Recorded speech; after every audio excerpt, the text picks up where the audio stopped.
Welcome to the January 9th, 2024 meeting of the Planning Board. First, we'll take a roll call to introduce board members and staff. Josh Ames. Here. Kate Wynn. Here. Chris Paff. Here. Phil Giordano. I'm right here. And we also have Jessica Cole, who is our recording secretary. We have Elijah Romulus, who is our planner. We have Amanda Wolf, who is our housing and land use planner, and Alex Portillo from Westwood Media Center. Right. And I'm Ellen Rawlings. Sorry, forgot to cast Channel 6 and Verizon Channel 42. Meetings are also live on the Westwood Media Center's YouTube channel. If you're interested in joining the meeting via Zoom, you can find the login directions in the Planning Board meeting notice that's posted to the calendar section of the town's webpage at https://www.townhall.westwood.ma.us/. We will begin the meeting with only the board members and staff unmuted and on video. As the chair recognizes individuals to speak, we will unmute them. Board members may choose to mute themselves when they are not speaking in order to minimize background noise. For applications, the chair will first invite the applicants to address the board and give a presentation summarizing what is being requested. Board members receive the application materials prior to the meeting and will have reviewed them.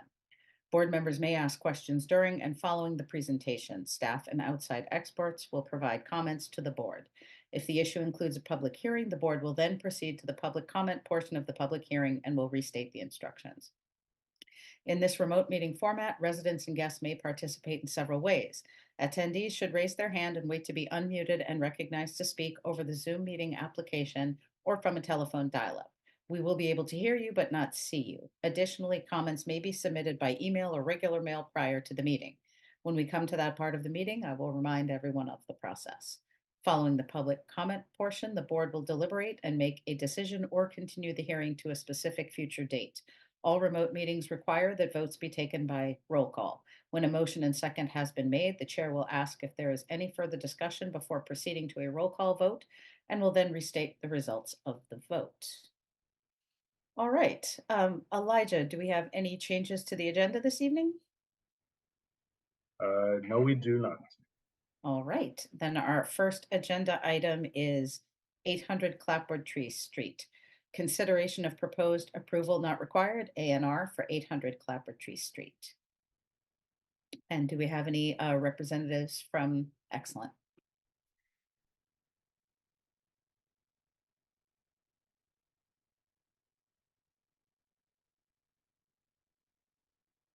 Good evening, everybody. Good evening. Welcome back. Happy New Year. Good to be with you. Happy New Year. Elijah, we also have, we've got Craig here as well. Folks will recall that one of the conditions for our approval of our overflow lot was to submit the A&R. We have done that. I know, Elijah, you've had some conversations with our engineer, Craig, so we're hoping that the A&R meets everybody's approval and we can continue to go forward. Thank you. Could someone just put the A&R on the screen if that would be possible so that we can reference that? Thank you.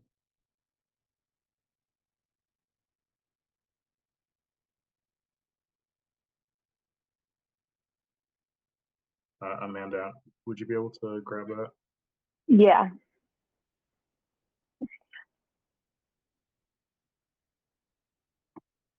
Thank you.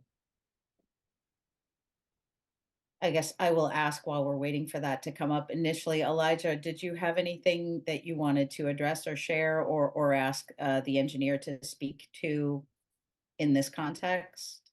Yeah, so during the application process, the engineer and his team had put together a A&R plan.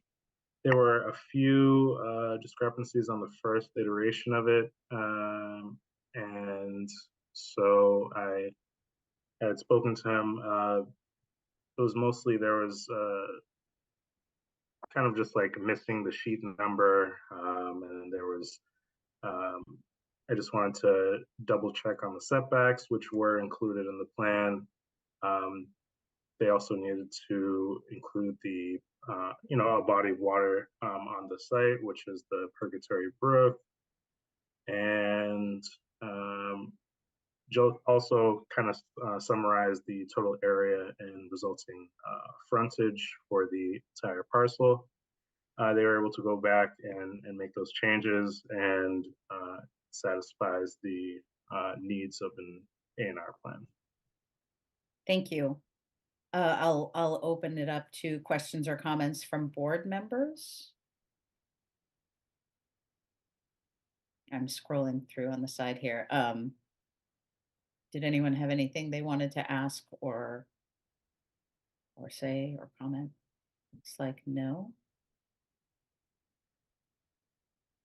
Yeah, Elijah, thank you for taking the time to kind of preemptively work with their team on this so that it did come to us complete. I didn't have any comments either. I thought it was solid and well done. So thank you for taking the time to work on that.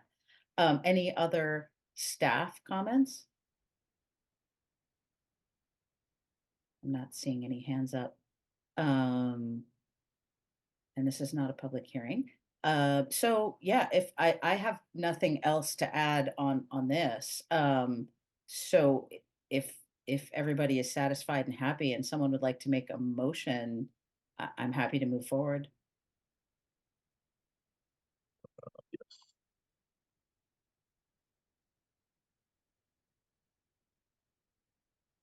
So I move that the planning board find the approval not required application for 800 Clapboardtree Street dated January 2nd, 2024 to be complete, and that the board vote to endorse the submitted plan as not requiring approval under the subdivision control laws.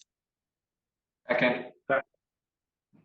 I have a motion and a second and a third. Any further discussion? Seeing none, I will take a roll call vote. Kate? Aye. Josh? Aye. Chris?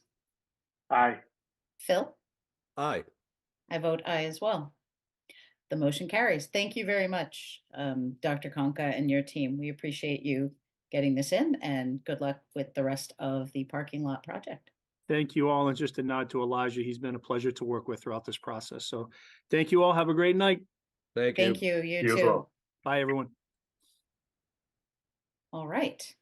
Next on the agenda is 909 High Street, consideration of proposed approval not required A&R plan for 909 High Street. Elijah, do we have anyone, or I'm sorry, or Amanda, anyone from the applicant here for this?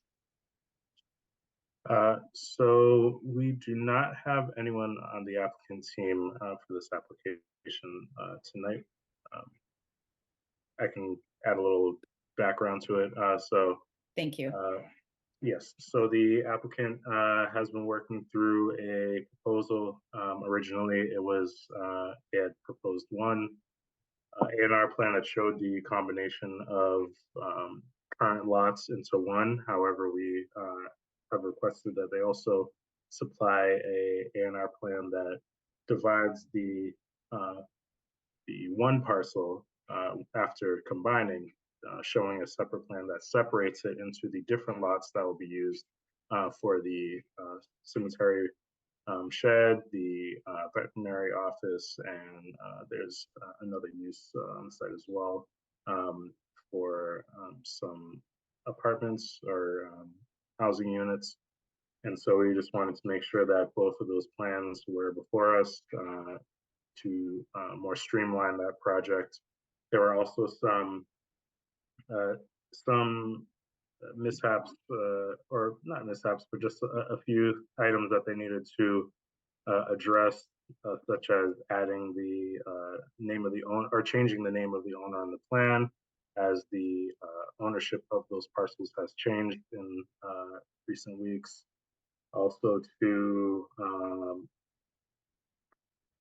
update the plan, as I mentioned, for two separate plans showing the combination as well as separation, and then also including a body of water. There's Rock Meadow Brook that passes through the site, or at least within 1,000 feet of the site, which should be shown on the plan, and then indicating the full frontage for the combined lot as well as the separated lots as they present the A&R. So I have been speaking to the applicant. They should have we'll be meeting with them this week, and they should have a plan to us prepared for January 30th. So at this time, I would recommend to the board that they do not endorse the plan as presented and wait for the applicant to present another plan at the next meeting. Thank you. That was a very thorough explanation. And I would agree that it sounds like it's not really complete already. So I would concur with that recommendation, but I will open it up to board comments or questions, thoughts. So Elijah, does this mean we should vote against it and then take it up again as a new matter when they come with a complete? Because if we wait, won't it pass? We have to vote it not complete, correct? Correct, yeah. Apologies on the wording, but yes, a vote to not endorse, and then we can vote again at the next meeting. Okay.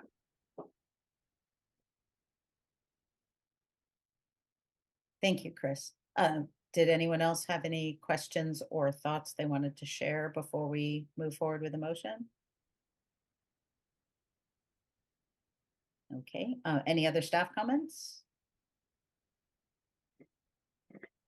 All right, then I would entertain a motion at this time. I move that So- the planning, Oh, go ahead. Sorry. I move that the planning board find that the approval not required application for 909 High Street dated May 9th, 2023 to be incomplete, and that the board vote to not endorse the submitted plan under the subdivision control laws. Second. I have a motion and a second. Any further discussion? Seeing none, I will take a roll call vote. Josh? Aye. Chris? Aye. Phil? Aye. Kate? Aye. I vote aye as well. The motion carries. All right. Thank you. Next on our agenda is we'll be opening the public hearing for consideration of potential warrant articles for May 2024 annual town meeting. And I will start by, if I can find it, reading sorry, I'm not seeing the announcements here. Give me one moment. I will start when I can find it by reading the announcements.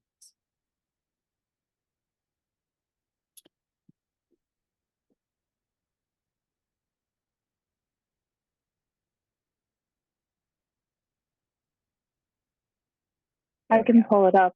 Oh, you got it. Okay. I think I found it, but quick procedural question for town staff. I see we have a short form and a long form. Is there a preferred one that I read from, or does it not matter?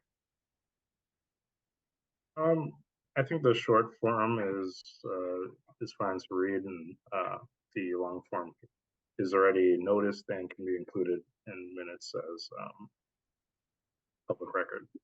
Excellent, thank you. And okay, I've got the short form. The Westwood Planning Board will hold a remote public hearing in accordance with the provisions of MGL Chapter 40A, Section 5 on Tuesday, January 9th, 2024 at 7 p.m. via Zoom to consider the following proposed amendments to the Town of Westwood zoning bylaw and official zoning map and to the Town of Westwood general bylaws. The meeting will be filmed live by Westwood Media Center, WMC, available for viewing on Comcast Channel 6 and Verizon Channel 42 and on WMC's YouTube. Those wishing to participate are encouraged to use Zoom by following the instructions below or by going to https://zoom.us/ clicking on Join Meeting and entering the meeting webinar ID. That doesn't actually list out the articles, but it sounds like that's okay. It should list Yes, okay, little further down. I'll just read the headings. Is that sufficient rather than reading all of the text, or do I need to read all of the text? I'm sharing it on the screen. If you want to Okay. read the headings, that should be fine. Okay, Article 1, zoning map amendments relative to mixed use and multifamily residential overlay district. Article 2, zoning bylaw and zoning map amendments relative to wireless communications facilities. Article 3, zoning bylaw amendments relative to definitions. Article 4, zoning bylaw amendment relative to zoning map references for overlay districts. Article 5, zoning bylaw amendment relative to accessory apartments. Article 6, general bylaw amendments relative to solid waste. Article 7, housekeeping. All right, and with that, our public hearing is open. So we need to, sorry, I'm going back to my agenda here. So the first proposed bylaw amendment that we would need to discuss is about the Mumford zone. So Elijah, Amanda, how would you like us to proceed as far as working through all this goes? Yes, so we have Nora with us to kind of guide us through this portion of the meeting. We also, oh, sorry, Nora, I was just going to say, we also have the housing partnership present so that they can partake in the discussion. So should I bring them on now? That works Yes. for me. I think that makes sense. And I saw their meeting posted, so we'll probably need to give them a minute to open their meeting too. I do see we have a question in the Q&A. Where do I find the drafts of the proposed zoning amendments? Can we share the link in there? Yes. Okay, thank you.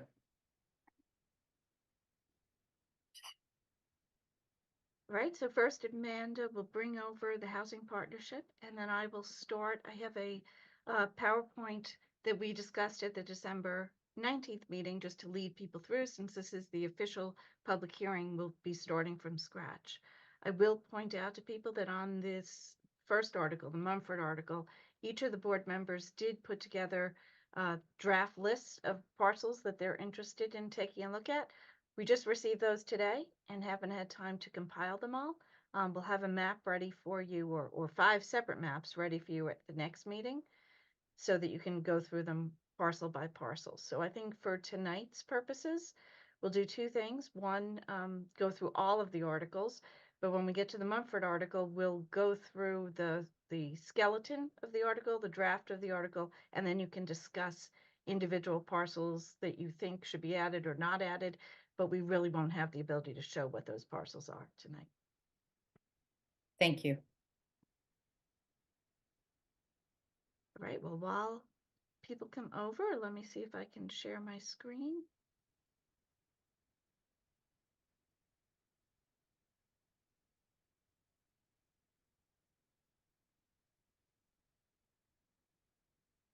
Okay, can everyone see that? Yes. Yes. Yes, we can. Okay, great. So the first article we'll be discussing is the article related to the MBTA Communities Law. And just to take a couple of steps back, because there might be some people joining tonight that aren't too familiar with this, the 2020, the State Zoning Act amendments were enacted that we call the MBTA Community Law. And that law, which is MGL Chapter 40A, Section 3A, states that an MBTA community shall have a zoning ordinance or bylaw that provides for at least one district of reasonable size in which multifamily housing is permitted as of right. The key components of this law are that all MBTA communities shall amend their zoning bylaws to include at least one zoning district of reasonable size, located within half a mile of a train station or bus stop, suitable for families with children, with no age or number of bedroom restrictions, a minimum gross residential density of 15 units per acre, and multifamily permitting processes that cannot be discretionary. So looking at Westwood's current zoning, in 2022, the board discussed this for well over a year.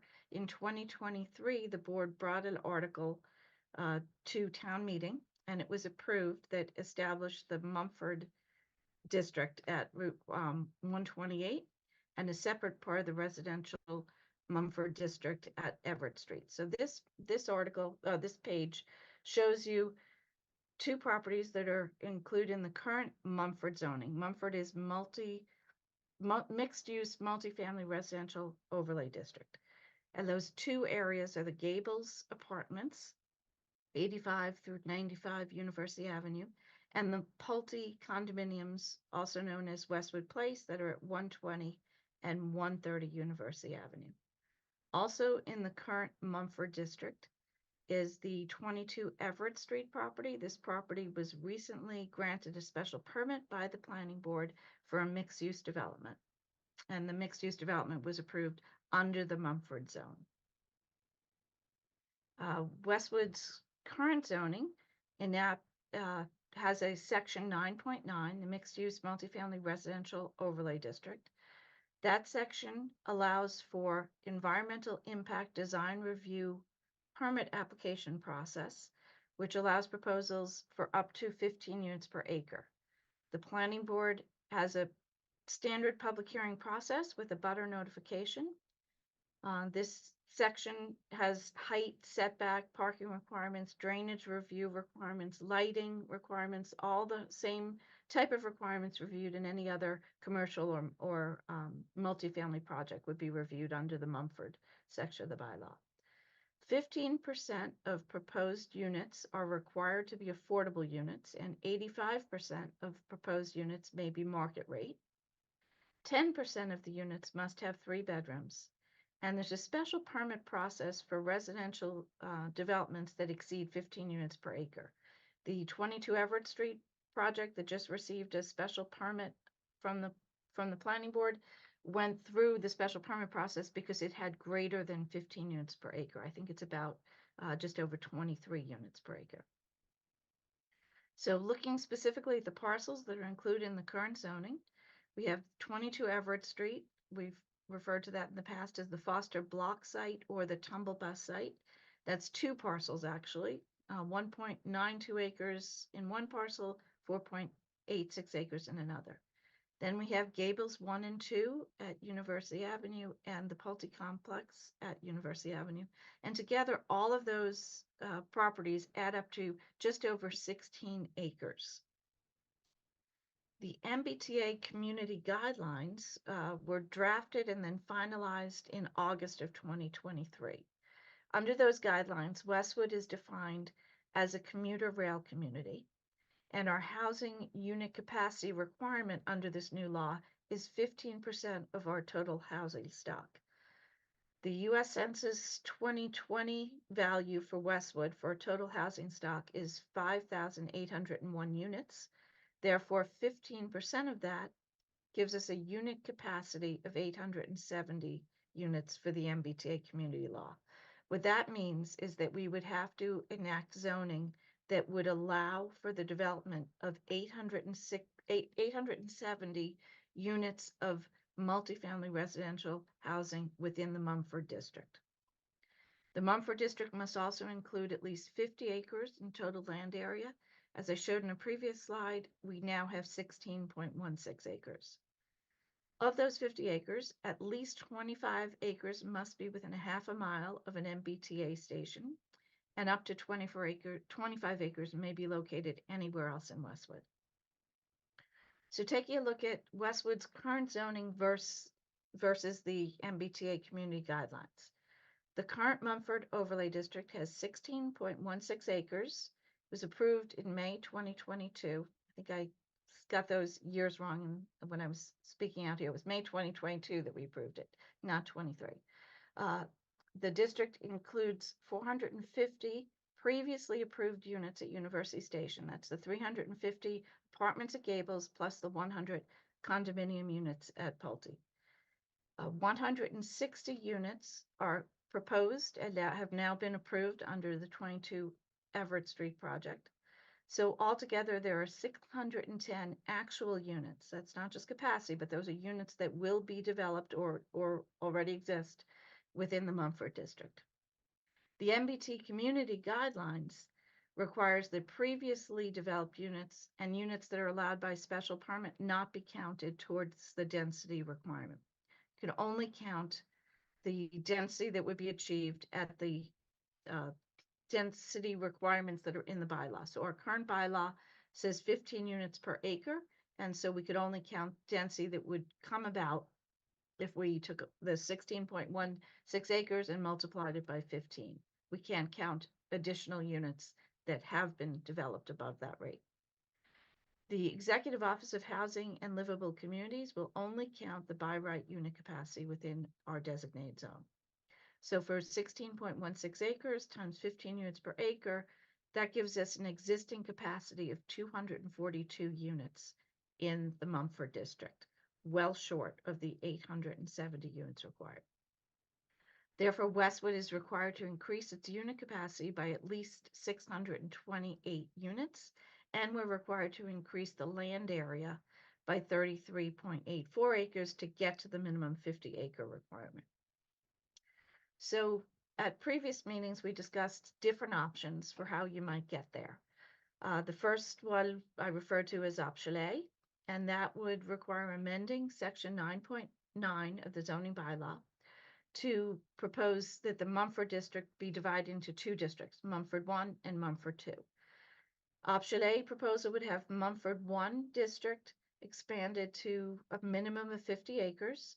The rules for that district would remain just as they are now. An environmental impact design review application could be reviewed to allow up to 15 units per acre. More than 15 units per acre would be by special permit. Planning board would hold the same planning board process with a butter notification. The height, setback, parking requirements, drainage review, lighting, all that would remain the same. You would still have 15% of the proposed units would have to be affordable, leaving 85% as market rate, and you would still have to have 10% of the units with 3 bedrooms. The second district that would be proposed under an option A would be Mumford District 2. This would be a new district.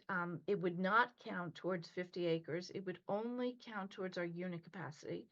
This district would have mandatory first floor commercial uses and restrictions on minimum parking requirements for mixed use buildings near commuter rail would not be permitted. We wouldn't be able to have a minimum parking requirement for those commercial uses. All the other provisions would be the same as Mumford 1. So that was one option that we discussed. And I'm going to skip over the specific parcels that we discussed that could fall into that. And I'll go to option B. Option B would also be amendments to section 9.1. It would create more districts. It could create just 2, Mumford 1 and Mumford 2. Mumford 1 would be just as I discussed before. Mumford 2, rather than being a district with a ground floor commercial requirement, could be a district with a greater unit capacity. So this could have a unit capacity in Mumford 2 instead of 15 units per acre, could go up to 35 units per acre. And this district could include Gables and Westwood Place. All the other provisions would be the same as Mumford 1, but this district would enable us to capture unit density that exists at those properties. So just a few minutes to just show some slides with density so people understand what density looks like. This slide on the left here is the Gables Apartments at University Station, and that has a density of 51.9 acres. The slide on the right is the Pulte Condos at University Station with a density of 36.4 units per acre. Here are 2 examples from our local business districts. The one on the left is the Steeple Building at Washington and East Street that has a density of 21.7 units per acre. Over here we have the commercial mixed-use building, the former Colburn School Building on High Street, that has a density of 13.6 units per acre. 2 other parcels within the Washington Street area are the 321 Washington Street Apartments. That has a density of 12.6 units per acre, and 401 Washington Street, previously 9 apartments, recently converted to condominiums. That has a density of 8.6 units per acre. So the board discussed numerous parcels when we last met on December 19th, and the board seemed to be leaning towards a third option, which I'm calling tonight option C. This would also involve amendments to section 9.9, but it kind of is a mix of options A and B. It has 4 different districts. Mumford 1 with a 15-unit acre density, we'll call that the low density Mumford zone. Mumford 2 with a 20-unit per acre density, we'll call that the medium density district. Mumford 3 with a 35-unit per acre density, that would be the large, I guess, high density district. And the Mumford 4 would be a district with low density, 15 units per acre, but having a requirement for ground floor commercial uses. So just to take a step back, Mumford 1, 15 units per acre, that would be exactly what we have now. Mumford 2 would include the Everett Street property, which it would have a requirement for 20 units per acre. As we previously discussed, the actual development that was approved by special permit will be about 23 units per acre. Then Mumford 3, the 35-acre density district, would include Gables and Westwood Place, both of which are in excess of 35 units per acre now. So it would capture the density that's there. And then Mumford 4, if the board chooses to go through with that, would take in our local commercial districts or properties that are already commercially developed and allow for residential development to occur above the ground story, so on upper levels. So to give you an idea what that could look like, I hesitate to pull up any specific parcels, but we can go through and have a discussion of parcels. I can tell you that all of the members that submitted parcel lists, they were all over the place. I could not find a single set of properties that I could say occur on all the lists. Different members looked at them different ways. So we had 2 members who proposed extensive lists of parcels. One of them had over 350 acres and over 5,000 units of capacity. And then others had much smaller, closer to the 50 to 60 acres, and somewhere between 950 and 1,000 units capacity.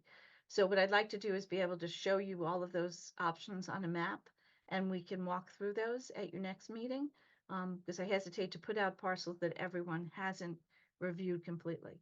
That said, I will go through, if you'd like me to show you the spreadsheets that each board member came up with, I can go through those spreadsheets with you tonight. So you just let me know which way you'd like to go about that. Well, that's an excellent question. That's, I mean, we have a lot to go through, so I am open to suggestion as to what my colleagues would like to do. I'm not gonna unilaterally make that decision. Do folks have a preference on how they'd like to proceed? Well, if I may, Ellen, I just wondered, do we need to make a decision about A, B, or C before we discuss parcels, or? So I think the parcels feed into that.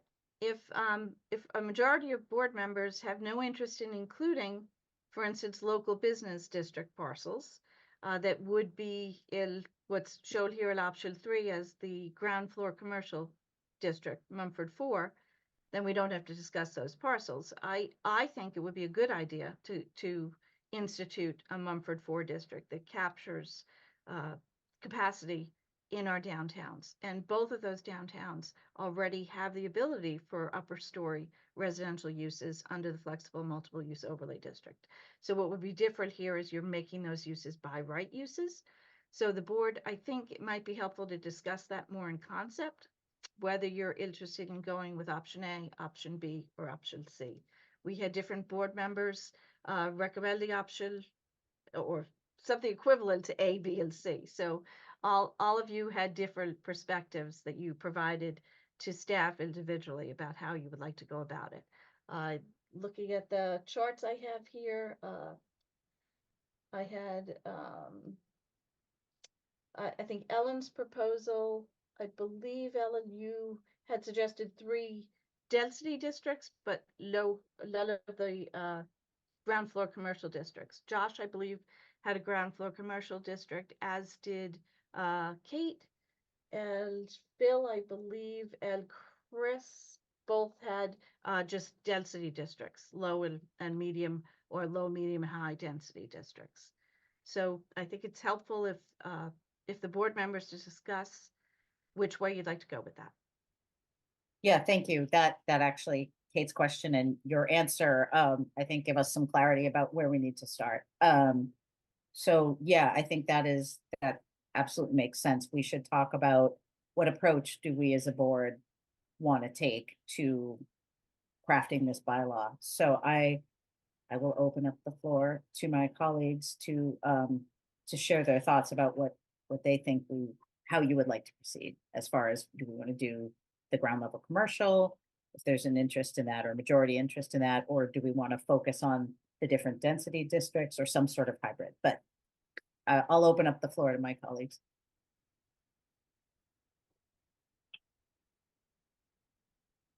I don't know if it'll start discussion, but I thought I had advocated for a ground floor commercial. And if I didn't in my email back, I apologize. I thought that's what I was, one of the options that I chose. Okay, that was may in have been favor of. me misunderstanding. So I had your district as a 50 ULIP per acre district and a 25 ULIP per acre district, but I didn't understand that you were looking for Sorry. upstory. Well, then I'll clear it up. I like the idea of ground floor Okay. commercial. So it sounds like 3 members so far are interested in that. And actually, not to step on anybody's feet, because I said I'd open it up. I don't think I was clear either. I like the idea of ground floor commercial, in some places. I yeah. like Route 1, I think is perfect for that, because there's some lots that would really benefit from redevelopment, and perhaps allowing some residential by right in some of that business district would incentivize that. I don't necessarily want to apply it as a blanket to any area that already has commercial. So I'm not in favor of it. I think I would just want to talk about where we put it. Okay. So All right. thanks. Kate, you had your hand up next. Yeah, thank you. I just like option C because it gives us the most flexibility to be really prescriptive about what we envision each the different parcels to be, how we it just lets us be a little bit more prescriptive. And for me, I think it's critical the having the first floor commercial available. So yeah, option C is my vote if we're voting. Thank figuratively, not literally, figuratively. Understood. Yes, your strong preference. Thank you. Josh, I saw your hand up. Yeah, likewise, I was pretty transparent with my preference for ground floor commercial. Just for clarification, I think Nora was probably alluding to my broad sort of word vomit around like potential areas, giving us opportunity to look at different areas for specific reasons, right? Like if we wanted to incentivize specific like areas of ground floor commercial, then I might look at these areas, versus if we just wanted to go for like areas of low density that might be abutting, more residential areas, but may, still support, either acreage or housing stock, that we would look at all, other parts, but not all of them in aggregate. So I was trying to give more than less, but not indicating that or advocating that we should double our housing stock in multifamily. So just to put that out there. Thank you. Yeah, I think it sounds like I, as I said, I probably wasn't clear in my email. I don't want to lose some of the commercial properties that we have, because I think we need the commercial tax revenue and just the presence in town. It's good for our economy in town to have commercial presence. But given that we're limited on just parcels in general, yeah, I would support ground floor commercial. So I think that would be option C. To Kate's point, gives us a lot of options. I think I was thinking in terms of certain parcels when I was thinking of ground floor, and that might, so yes, I would support that as well. And then have the bigger discussion on where it makes sense to create that zone. I see Mike McCusker has his hand up. Mike is is he the current chair of the housing Yes, he is. partnership? Yes. Hi, Mike, Hey, welcome. hi, everyone. Nora, my question is, your comment about losing our special permit um, flexibility for the housing with ground commercial, would go to by right? It would, for as long as it stays within 15 units per acre. Anything larger than that would still go to the planning board for a special permit, but if it was 15 units per acre or smaller than that, then it could be allowed by right in the district, with the caveat that it would have to have commercial on the first floor. Correct, okay. Thank you, that's all I wanted to clarify. Thank you. And actually that spawns kind of a question that I'd like to ask too, to clarify, like, by right doesn't just mean that projects can run amok. I mean, as you showed in your presentation, there's still EIDR, there's still steps that need to be followed as part of the process. I think that's helpful to kind of say that and clarify that for people who are watching this and may watch it later, because I've heard concern from some residents, like when they hear by right, the concern is, does that mean that people can just do whatever they want? And I think it's important that we make it clear that that's not the case. There's still oversight. There absolutely is. So there are still setback requirements, height requirements, design requirements, landscaping, and the affordability requirements, all the same requirements that you would apply in the FMUOD district, or most of the requirements that you would just apply in a commercial district to commercial uses. They're really the same. What the by right means is that you cannot keep housing out of the proposal. You would have to allow housing up to the minimum density. Thank you. I think that's helpful. It's certainly helpful for, for me to keep in mind as we move forward, but also I think for everybody in Westwood as we, move forward with this work, to understand that it's not opening things up to a free for all. There's still a great deal of oversight with any project that moves forward under any of the Mumford zoning.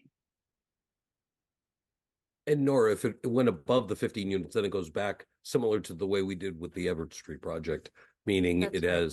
it has to go special permit, et cetera, et cetera. Is that correct? Yes.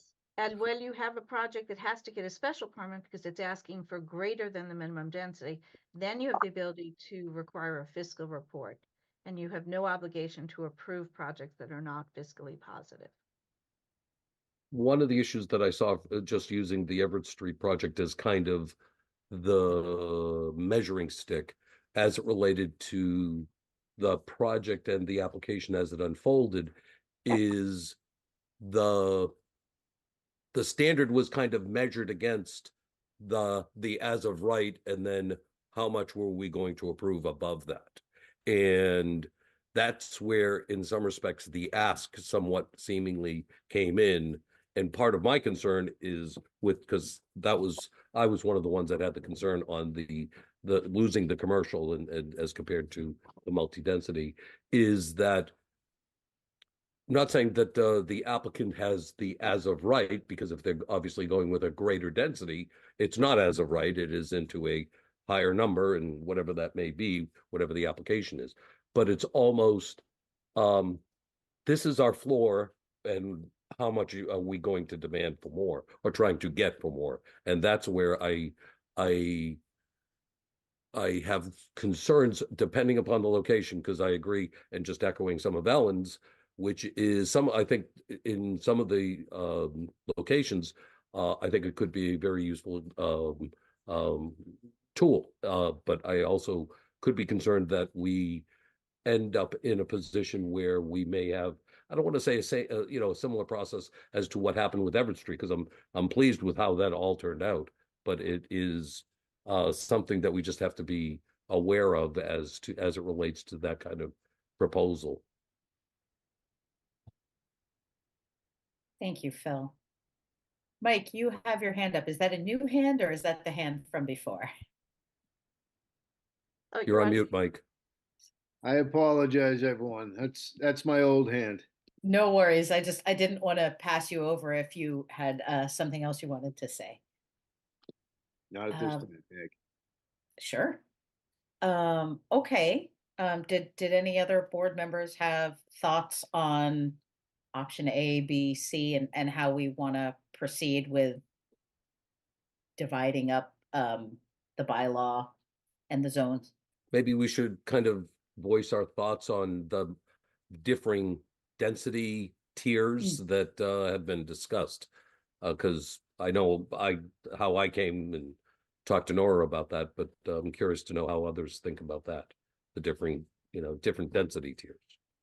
So I can Great tell idea. you that the majority of board members that suggested multi-densities suggested 15%, 20%, and 35% for the low, medium, high. I think there was one board member who thought that 25% would be the better density for the mid district. I see that mid-level district as covering the Everett Street property at the current density there. If you put it up to 25, I think that would allow 170 units on that property where you approved 160. If you put it down to 20%, I think that would be 152 units. So you're somewhere in between there. I'd hesitate to adopt a bylaw that has a 22.5% or anything like that. I think it's better to pick a clean number. So I think 15%, 20%, or 25%, whatever you're more comfortable with, and 35% work very well for the low, medium, and high density. Nora, when you're saying percent, you mean per acre? Oh, Units, sorry, per acre. Units Yes, per sorry. acre. I think Oh, it means sorry. units Okay. per acre. Units per acre, not percent. Sorry about that. I mean, I would advocate the because one of my proposals was the 15, 20, and 35. I made that proposal.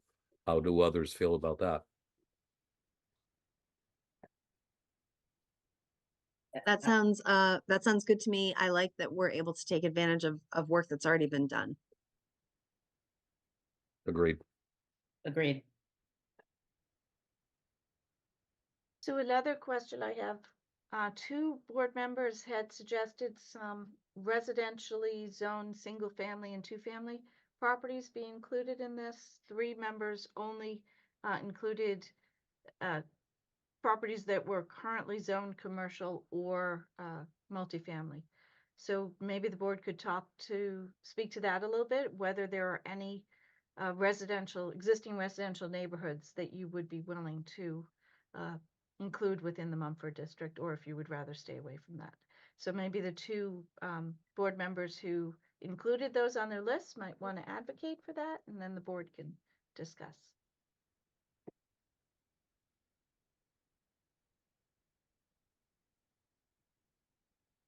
Given my confusion from earlier, Nora, I have to ask, was I one of those 2? You were not. I believe, Kate, I think you had 2 neighborhoods around the Islington train station, and Josh, I believe you had 2 neighborhoods on the west side of town around Grove Street and Westfield. Josh, if you wanted to speak, I'd be glad to agree with whatever you say, or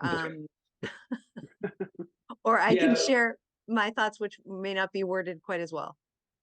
No, so for me, it was really looking at where those areas were located and how it might minimally impact, especially traffic in the town with increased densities. Although most of the neighborhoods I saw were actually like quite large parcels that were very unlikely to be developed. But if they were so developed that it would still be minimally impactful for a lot of the resources, for lack of a better term, of the town. I also want to be cognizant of the capacity at the New Hanlon School, because I heard a lot of worry about multifamily coming into Everett Street. And I think if we can co-locate that, although obviously the school districts can be rezoned and the like, but figure out a way to utilize some of that resource in town without burdening some of the already, either under supported schools or schools that are at capacity that we're comfortable with, I think is very beneficial. So I think, like you said, over Grove Street, which was adjacent to 95, where, you know, ground floor commercial might be accessible and beneficial. That's not residential. I'm trying to look at the map that I used right away.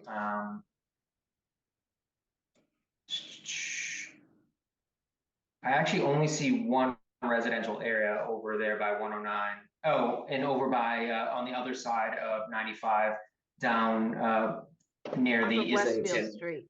Yeah. Exactly. Although that general area, I think I kept that mostly to those commercial buildings, but there were probably a few in there. And then down the quarter near Providence Highway, I think those are still considered commercial, that motel there and those areas. Right, those So- are all commercial. I think the specific parcels you had, I think you had 3, 4, 5, 6, 7, 8 homes. 3 of them were on Westfield Street. Then you had the Dedham Country Polo Club Yep. in that area, and then 5 homes on the Grove Street High Street area, and and also the Norfolk Golf Club on the other side. Those are the parcels that I think were Exactly. on your preliminary list that did not appear on other lists. And Is Norfolk County Club isn't considered residential though, correct? it's residentially zoned, Okay. but it's not. I have to check with the assessors on that and exactly how they tax it, whether it's nonprofit or not. I don't know offhand. I believe it's nonprofit, but I don't know that for sure. But it's If it's residential. if it's nonprofit, is it even eligible to be considered? So I think it's questionable whether any golf course is eligible to be considered. We would have to run that by the state to see. I know that parkland is not available for consideration. School properties or properties that would be unlikely to be developed are not allowed. So we'd have to specifically check with them on the 2 golf courses.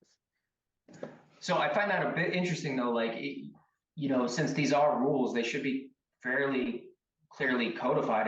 I mean, I think that's been the whole issue with this ordinance anyways, that it hasn't been too clear, right? Like, I can understand a church, obviously restricted parks and like that all makes sense to me, but having a perception base of if something will ever be developed seems very arbitrary.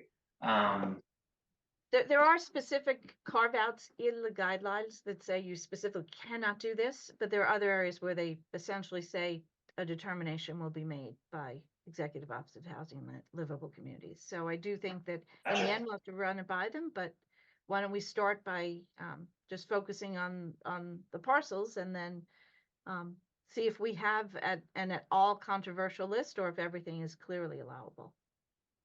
Amanda might be able to speak more towards that.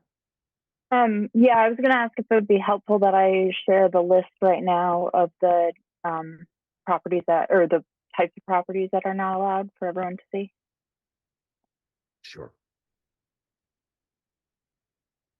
And I agree with Nora that the golf course is kind of vague in terms of whether it's allowed. Can you see it? Yes, thank you. Okay. One of the things I will point out is I believe Eversource parcels wouldn't be allowed. So that was something we were considering. So I think it would count as a institutional use because it's electric. Why would Eversource be considered institution? So number 7, if you look, let me highlight it. Electric?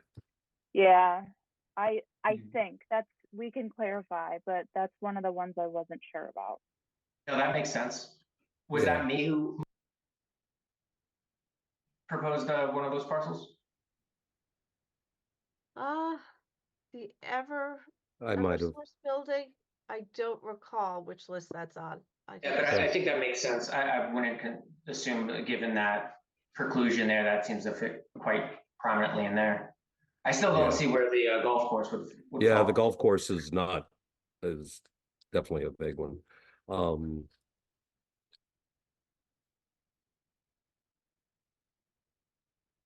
mean, jumping in, one of the issues that that I think, since I think we have a time frame issue to get this right, and it's just from my perspective, and I am concerned. Part of my concern on the inclusion of the residential parcels, which is to whether or not that creates an issue as to whether or not there's opposition to what is going to end up being the proposal. And if we end up getting something not approved, then we have a differing issue as compared to if we get the, town approval. So to me, we should also just make sure that we have the proposal right and the proposal with the best likelihood of approval given our timeframes and deadlines and whatnot. And Nora, I welcome input on yours. That was something that struck me, that we wanted to be sensitive to that.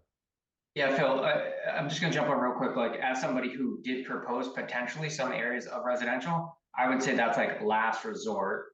So I totally agree that this should be passable. So just to clarify that. Okay, because that was part of my thought process in looking at things and then saying, oh, the last thing I need is to have, a real group that's going to be really advocating or opposing, and then we end up with a process that ends up having problems. That's my concern.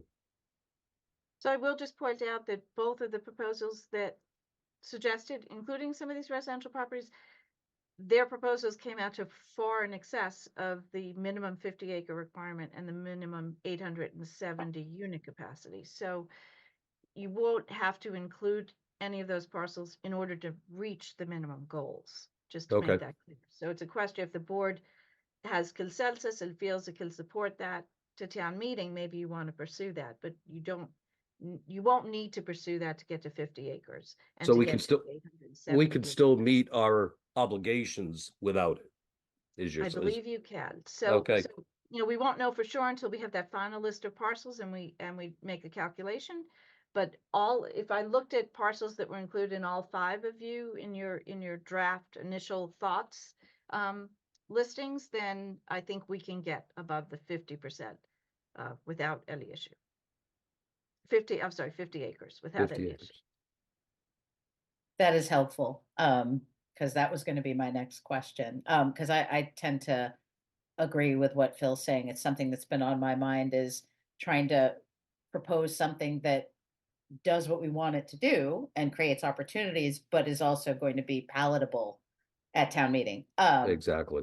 Because we have till the end of the year. We have to get something done at May town meeting or risk not being in compliance with the state. So I've been kind of mulling on that too. And we also have to backdate from the May town meeting to all the other deadlines that we have coming up. And so that's why I was concerned about that even more. You have one shot at the May town meeting to get to this 50-acre district with 870 units capacity.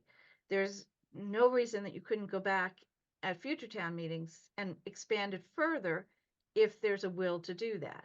But I think what you want to do is at least get that minimum in so that we can be in compliance with the state law. Thank you. I see 2 of my colleagues have had their hands up for quite some time. So, Chris, I saw yours go up slightly before Kate, so I'll start with you. Okay. Yeah, I was thinking about what Phil was saying, and I was in total agreement. 2 years ago, when we did this, we had to consider. I mean, it was all new thinking, and the basis for our thought process was we have to get it approved at town meeting. Otherwise, we haven't done anything. So we have to get this done this May. If we don't, then we've put our town in jeopardy, and that's not why we've been elected. So I think what we have to do is tread lightly, take care of the things that we need to do to comply with this law, and I think I was going to say.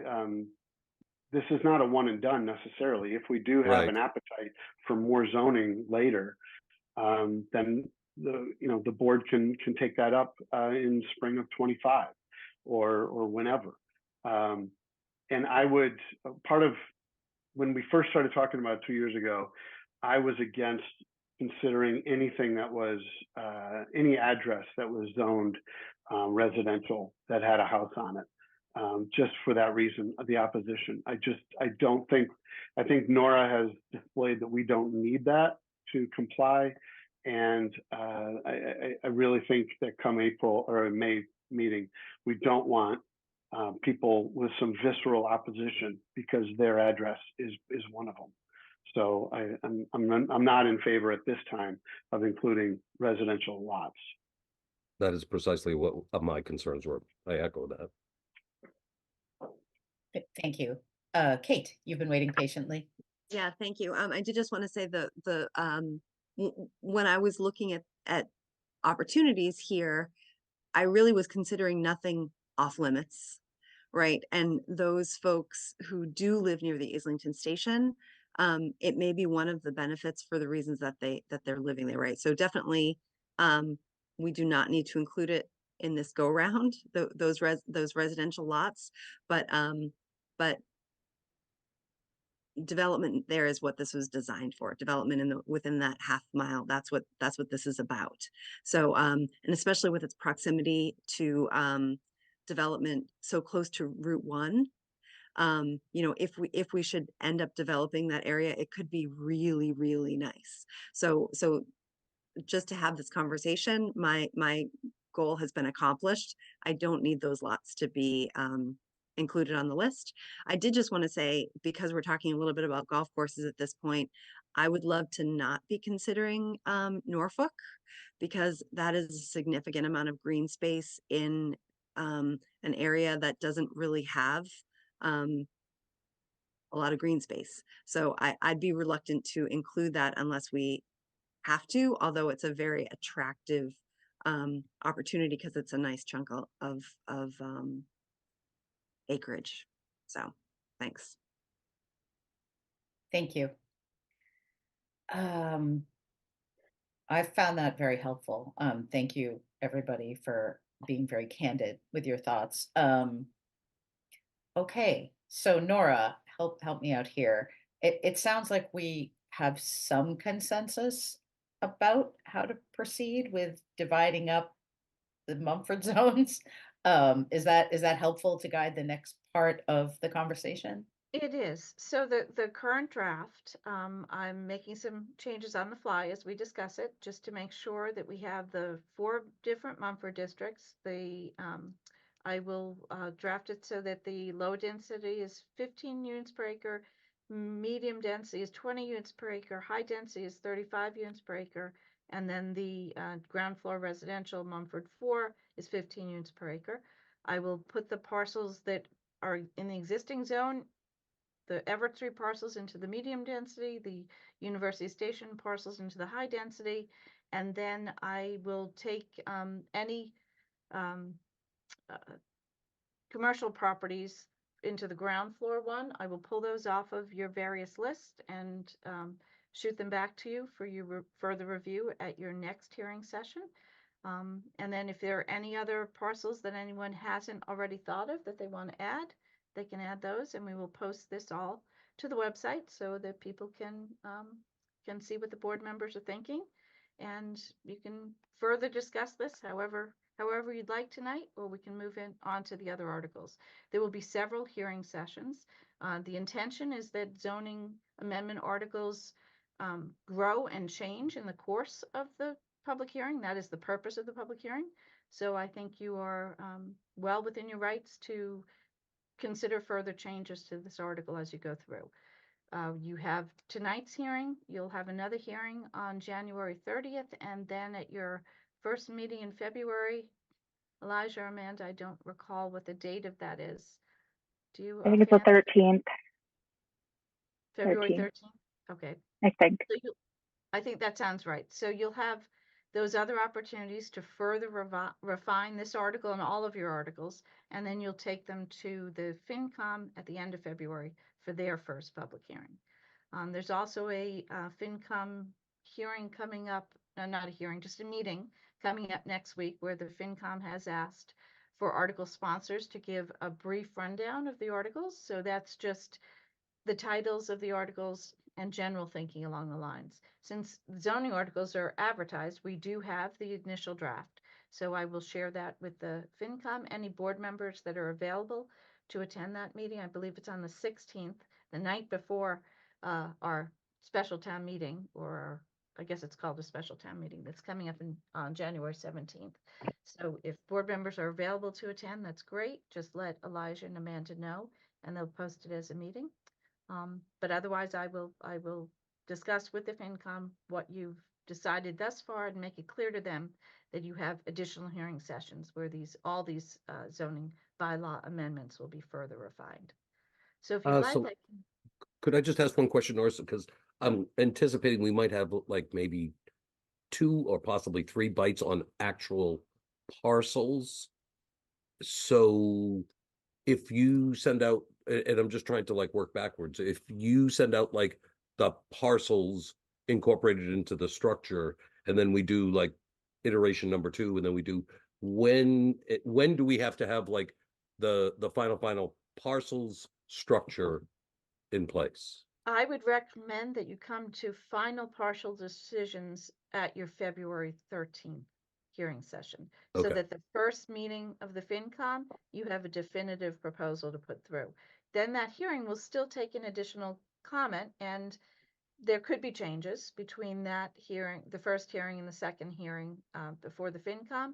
But to the extent that the planning board can develop a solid proposal at the February 13th hearing to take to the FinCom at the end of February, you'll be in a better position. And then you can use the time in February and March as kind of a public education campaign time to let people know what the planning board's proposing and why.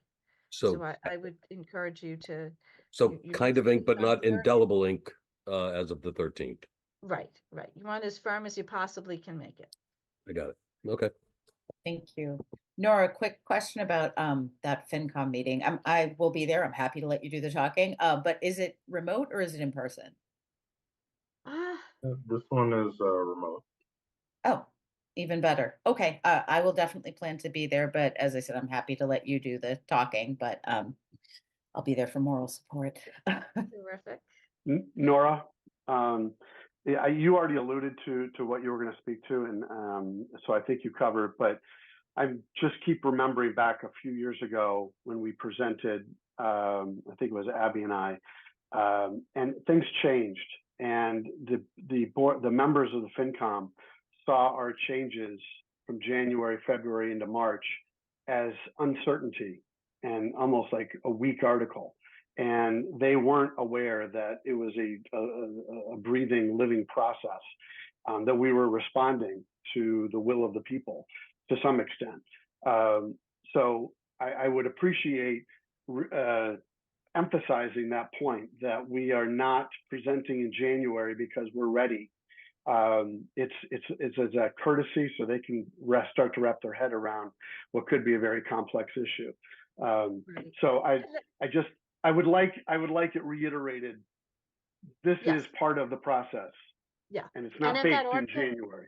At that article sponsors meeting on January 16th, it's to give the FinCom a sense of what's coming, not to review draft article language. That is not the purpose. Now, they're meeting at the end of February, their hearing, that is to review draft article language. Yeah. And that we want to be as close to final with as possible. But it's a hearing, and the purpose of a hearing is to take input from residents and make changes in accordance with that input where appropriate. So there can even be changes from February to March. Thanks. Thank you. And thank you for that, for asking about that, Chris. I remember that as well. So I think that's a really salient point. I just wanted to, yes. I just wanted to confirm, I was looking back at the email. So the FinCom meeting is next Tuesday, January 16th on Zoom. It's going to be at 7 p.m. And then I see that you mentioned, Ellen, that you'll be participating. And then if anyone else from the planning board is interested in participating, please let me know. I'll be there. Okay. I'll be sitting in. Zoom wise, I'll sit in. Great. And then just one other point, for any of the public comment, I see that we've had some question and answers or questions. Please submit your name and your street address so that we can include that in the public record. Thank you. Then I also have a question. Would you like to take comments on each article, or would you like to go through all the articles and then take comments at the end? That's funny. You should mention that. I was just going to suggest, I think, given that we have several and that they're all kind of disparate, I'd like to take comment after each article. So at this point, I'm sorry, unless anyone else, board members or staff had anything else from either board, housing partnership as well, if anyone had anything they wanted to add before I open it up to public comment. I would suggest taking these questions. Excellent. Then I will, now, as this is a public hearing, I will open this up to public comment. If folks would like to comment or ask questions, please feel free to raise your hand and we can either promote you to panelists and let you speak, or you can enter your question or comment in the Q&A. As Elijah reminded, please provide your full name and address for the record. Otherwise, I don't believe I'm allowed to share those comments audibly.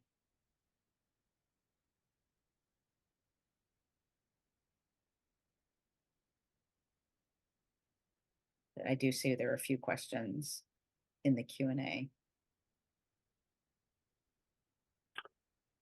There is a Reading. name and address at the bottom Oh, of those.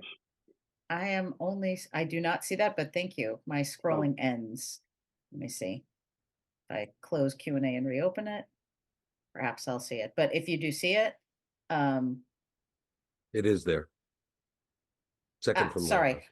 I was on the answered tab, not on the open tab. That is why I was not seeing them. Okay, so Nada Milosavljevic Fabricio, please forgive me if I did not say that correctly, 32 Webster. I'll start with Nada's questions. Has the communication from the state agency denying the existing units on University Avenue, Gables and Pulte, be counted towards the 870 units been published to the website for public consumption? I'm not sure what communication the residents referring to. The treatment of existing units is as described in the guidelines that were produced. There's no specific communication. There was no proposal from Westwood that was denied or considered. The guidelines are very clear that they determine the capacity based on the number of acres in the zone and the minimum by right density allowed in the zone. Thank you. Another question also from Nada. How are the 500 plus parcels owned by Westwood and under the control of Hale Education under consideration for this proposed new zoning? I don't believe Hale has 500 parcels. They do have a number of parcels in Westwood, but I believe it's under 100. The board is welcome to consider the Hale parcels. However, if they are restricted for conservation, they will not be eligible for inclusion here. And I know there has been a proposal under discussion for 3 or 4 years now for a conservation restriction over Hale parcels. So I would not recommend that you include those in the Mumford district, but the board is certainly free to consider them. Okay, I'm sorry. There's a whole lot of questions, so I want to make sure I don't miss anything. Okay, the Hale Education question. Another question from Nada 32 Webster. Is anyone thinking about traffic mitigation in the areas Kate is speaking about?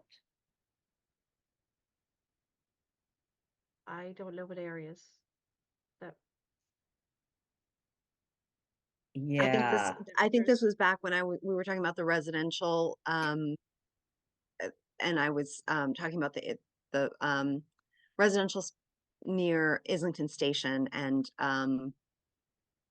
it's no longer being discussed. So I will comment that the Mumford district guidelines require traffic reports, just like any EIDR report application requires a traffic submittal, and the board has every right to consider reasonable concerns related to traffic, as you did at the Everett Street property. I was just going to echo that because that was obviously a big issue with Everett. Thank you. Yes, it looks like, I think you surmised correctly. I see Nada added Islington, so I believe that's the parcels that she was referring to. Another question from Nada, why do I have to wait until the next meeting? I'm not sure what that's in reference to. Is I can clarify. I Thank answered you. one of the questions just about how to access information. To clarify, the suggestions from the board members are still in preliminary draft form, so that's why they haven't been shared. It was about why they can't see everybody's suggestions yet. They haven't been put in a format yet that's viewable. So we just received those over the course of the day today, and there has not been sufficient time to put it in a format that can be viewed at a meeting, live at a meeting. So the parcels are being tabulated, maps are being created, and when they're created, they will be submitted to the meeting packet and reviewed at the next meeting. Thank you. All right, next up in my queue is from Fran Fusco, 20 Pine Lane, wanted clarification. It is my understanding that 25 acres do not have to be rezoned a half mile from a train or bus stop. 25 acres could be rezoned anywhere else in Westwood? Yes, so as I stated, we have to have a minimum of 50 acres within the Mumford district. 25 of those acres must be within a half a mile of a train station, and that's the MBTA station at University Station, Islington Station, or even the Rustcraft Road one in Dedham, which falls within our borders, or just outside the borders, but the half mile falls within. So 50 acres, 25 of those acres have to be within a half a mile of one of those stations. The other 25 acres can be anywhere in town. Thank you. I have another question from Nada, I think it Milosavljevic Fabricio, which was 32 Webster. Isn't each town considered on a case-by-case basis? So the guidelines have been produced with a chart that lists each town that's within the communities covered by the MBTA Communities Law, and each town is assigned a specific target goal for the minimum number of acres, another goal for the number of acres that have to be within a half a mile of the district, and another goal for the unit capacity. All of that is calculated on an individual town basis by the Executive Office of Housing and Livable Communities. It's all part of the guidelines, and that's available on the state's website. Thank you. And I have one more in the queue, also from Nada. I am asking for full transparency. Which is exactly what we're providing. All right, thank you. There was a lot going on in the Q&A, so I'll give it one more minute in case there was anything anyone else wanted to pop in there, or if I missed something, please let me know. But I have read everything that was in the open queue. If there was anyone else who wanted to participate in public participation, please enter your comment for this article in the Q&A and or raise your hand, and I'll give it another minute.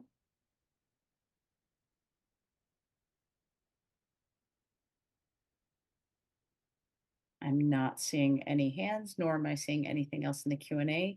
So I think at this time, I'll let you move on to the next article, Nora. Sorry, something just popped in. Pam Braren, I'm sorry, what number? Pond Street? My apologies. We need the full address, right? Thank you.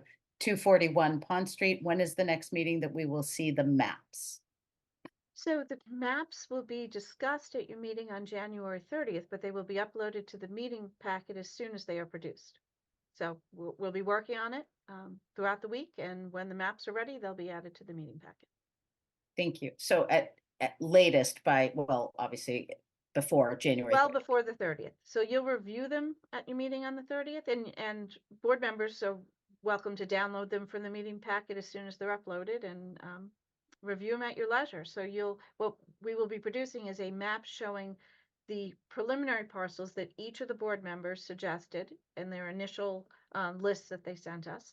And then we will also create a map that has common parcels from all 5 of your initial lists or suggestions from staff as well. So we'll put together those maps of the initial parcels, but we'll also put together a map for a draft suggestion for the best way to go about this. And then the board at the meeting on the 30th will review those maps, and we'll be able to hopefully be interactive and swapping parcels in and out until you get to a map that everyone is happy with. Thank you. Another question just came in. I see. Thank you. Fran Fusco, 20 Pine Lane. Can the 5 acres at First Parish, which Westwood purchased, be considered for the rezoning? We cannot consider town-owned or state-owned property unless there's a specific proposal in place for the redevelopment signed off by the board that owns the property. So unless the select board put together a specific proposal for that land to be used for multifamily housing, it could not be included in this district.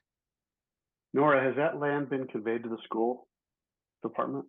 Yeah, I believe it's in care, custody, and control of the select board at present. Oh, okay. Thank you. Yeah, I actually wasn't sure who had control of that parcel at this point either. Okay. I think we've addressed all the public comments and questions. All right. Nope. Would you like to? Another one has popped up. Sorry. Also from Nada, does this mean the select board needs to have a firm plan? I think if Hale is considered. No, so Hale is not town-owned land. So Hale could be considered by this board to be included in the Mumford district if the parcels are not restricted by conservation restrictions. What the select board is considering, along with the select board in Dover on various Hale parcels, is the possible purchase of a conservation restriction. If the town, either town, decides to pursue conservation restrictions, that makes that land ineligible for inclusion in the Mumford district. If there are no conservation restrictions over it, then it is eligible for inclusion. But the select board would not have to put forth a plan. They don't own the land. Wasn't there some language about educational land? Yes. Wouldn't this fall under that? Private educational, that could be argued. Some portions of Hale are dedicated for education. Others portions are dedicated for recreation. I think you'd have you'd have to make an argument, and it probably would not be. The state would likely not accept land at Hale Reservation. And I think that would be ripe for opposition as well from town people. That's at cross purposes with the conservation designation, it seems to me. Right. Yes, and in addition, the traffic at the access points to Hale, you would not be able to provide safe traffic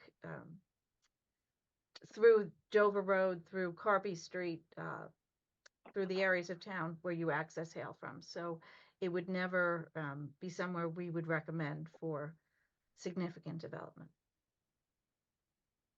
Kate. If I may, I do just want to say that I appreciate that discussion about the property at Hale, and I appreciate the question from Nada because I hadn't thought of all those points, so I appreciate that we talked about them now. Thank you. Yeah, and that is a good question, given that the property isn't currently under conservation restriction, but I hear the concerns about that there's another effort working towards that, and then that wouldn't necessarily be productive. And that effort is a clear indication that people do not want development there and would oppose what we would try to get passed. So Well, the question would also be, is we even going to get approval at town meeting if we went through with that? So I think it's interesting if the town chooses not to pursue the conservation restriction, then maybe that conversation would continue. But I understand the point that while there's an effort in place to pursue a conservation restriction, it would be at cross purposes. Okay, I don't see anything? Oh, no, there are more questions that have come into the Q&A or comments. Another from Nada: if Hale is so desperate for cash, Hale can sell a few acres for development. I believe that's what they're proposing doing if the conservation restriction doesn't, if the voters do not opt Uh, to pay, right? Madam Yes, Chair, Elijah. Yes. I would just caution, we are diverting slightly from the topic at hand. Thank you. Thank you. Okay, well, that was more of a statement. Okay. Fran Fusco, 20 Pine Lane. Seems like it's a bit more of a Hale comment. If we're paying them 10 million, I would think some agreement could be made to rezone what we are paying for. It seems quite unfair to pick neighborhoods versus undeveloped land, which we will pay for but not own. Thank you. Okay. To your point, Elijah, I don't know that we can really go on a deep dive on that, conversation wise. Any other questions? I do not see anything else in the Q&A queue. So I'm going to try again and say, Nora, if you would like to share the second article with us. The Q&A is still open. We're still in the public hearing, just for anyone else who is looking to comment. But Nora. Sure. All right, so your second article, proposed Article 2, has amendments to the University Avenue Mixed-Use District to allow wireless communication facilities. And it can include, if the board is interested in expanding wireless communication in other areas of the town, you're free to do that as well. So the way the article is drafted right now, it does two things. It allows rooftop wireless to be approved by the planning board by project development review within the University Avenue Mixed-Use District. The rooftop wireless can be no higher than 10 feet above the existing roof surface. It requires stealth enclosures if the wireless antennas or other equipment are visible from adjacent properties. And then it allows for subsequent antenna replacements to be permitted by administrative project development review approval. So you wouldn't have to go back, an applicant wouldn't have to go back to the planning board each time they want to swap out antennas. They could go to the town planner for that. It also allows for up to 2 monopole wireless towers. They would have to be approved by the planning board by special permit, which would involve a butter notification. They would have to be flagpole style stealth monopoles and could be no greater than 36 inches in diameter. There could be no more than 2 of them anywhere within the University Avenue Mixed Use District. And again, subsequent antenna replacements could be permitted by administrative project development review approval. So if you looked at the meeting packet, the long form of the notice has a draft of the proposed language of this article. If you want to go through that draft, we can, but this is the summary of what the purpose of the article would be.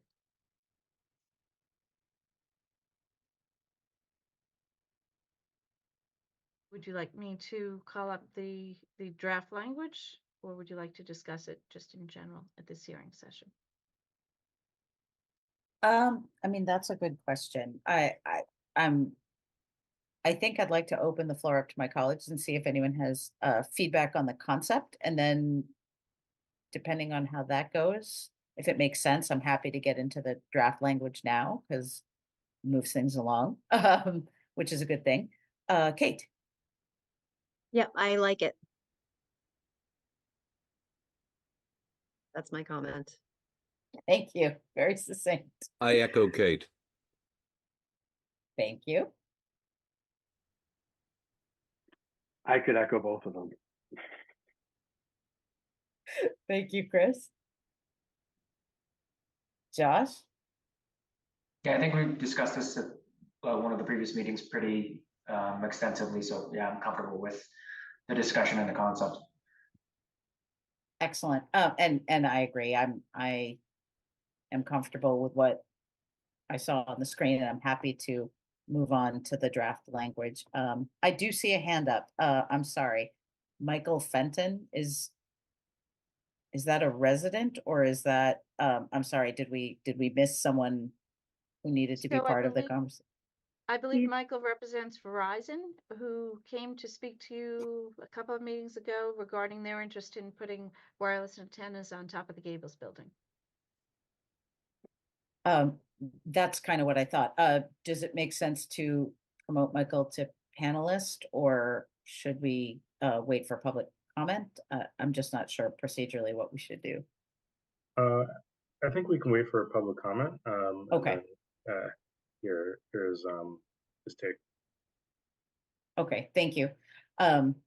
Just didn't want to skip over anyone if they needed to be part of things. So Nora, please feel free to move forward with the draft language.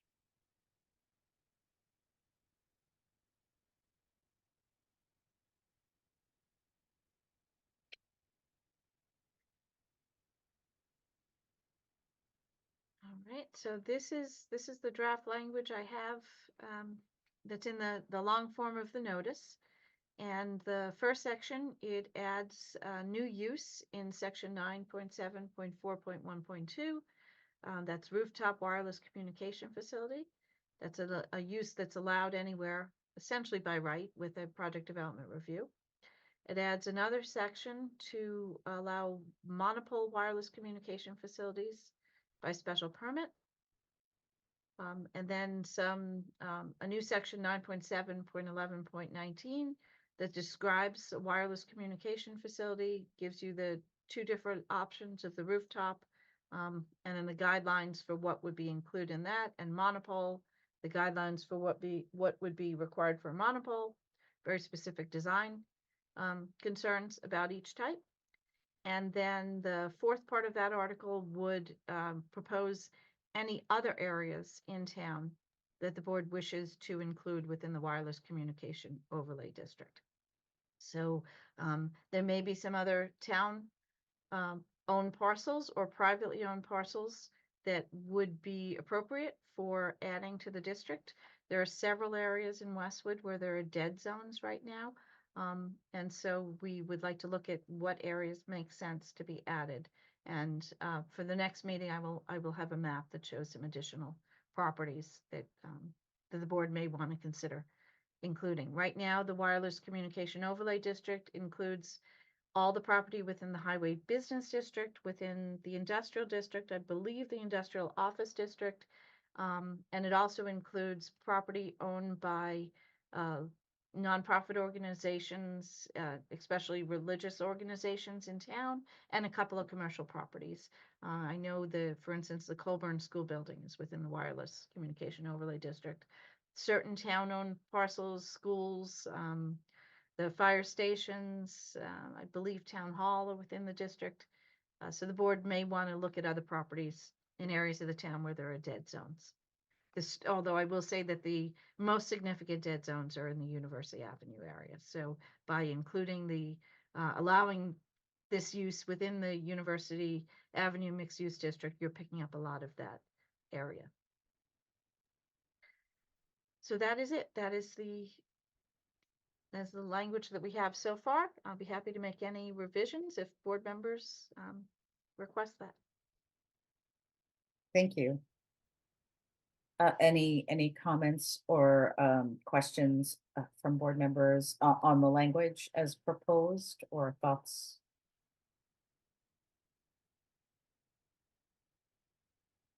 I'm not seeing anybody. I personally am glad to see this moving forward.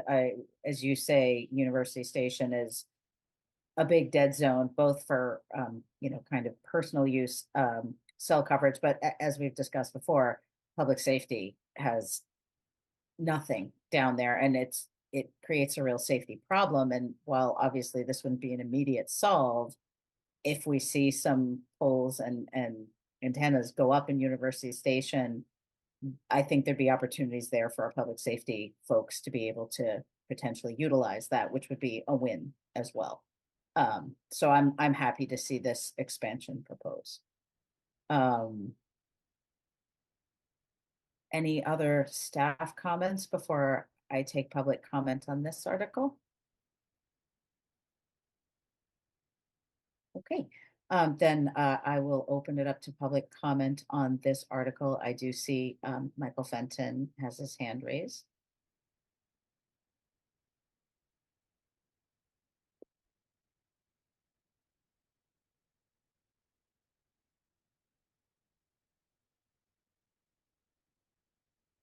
Good evening, Madam Chair. Can you hear me Hi. okay? Yes, if you could just give us your name and address, if you would, for the record. Sure. Attorney Michael Fenton, law offices of Schatz, Schwartz and Fenton, 1441 Main Street, Suite 1100, Springfield, Massachusetts. Thank you. Welcome. Thank you for having me. And thank you for entertaining this amendment to the zoning bylaw to allow for wireless uses in the university drive area.